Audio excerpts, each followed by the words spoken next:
The Quran says in chapter 5 verse 33 that the punishment for anybody, people like me who are talking evil about the Quran, who are just pointing errors all over the place. Let me show you guys. We have here my Quran, and then this is the chapter 5 verse number 33, which says that the punishment of those who wage war against Islam, against Allah and its messenger, and strive might and mean for mischief throughout the land is execution. So that's first of all execution, and then the next part of the verse says that yeah, what do we have there?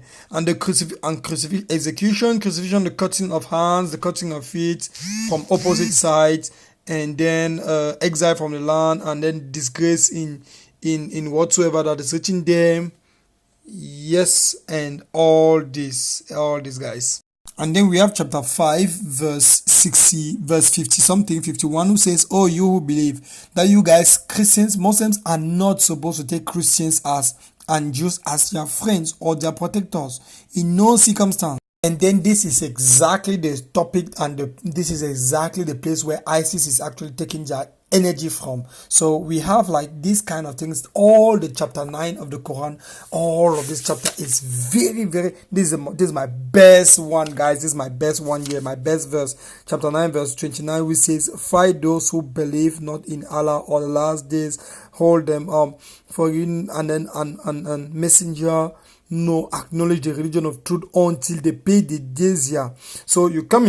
So what's actually the jizya tax? Like for example, I'm living, let's say in USA, and then You guys are living from where you are, coming to USA, and then you are capturing all the Americans there because the Quran actually authorizes Muslims to have slaves and to sleep with the slave women, and then to have to marry them if they want. It doesn't matter. It's the same verse that's telling them to take even up to 4 wives. It's the same verse that's saying that they can also take slaves as women, women slaves for themselves. So we have this verse that's actually telling them that they can actually they come to our land, they take us, they capture us, and then they make us slaves, and then we pay them to live. If we give them money and we give them our properties, they don't kill us. We have the right to continue to worship our Jesus the way we want to worship in their land. But if we don't pay them the money, we don't have any right to live anymore. They have to kill us. That's exactly what the chapter is talking about. And then the chapter is giving multiple methods of how to cut one of, either you cut this hand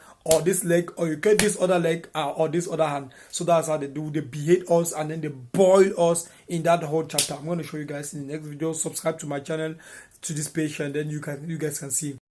One extra thing that I'm trying to do is, by the grace of God, I'll be making live videos. I'll be putting my face or whatsoever, a phone number, by the grace of God, and then you guys can be calling. God bless you.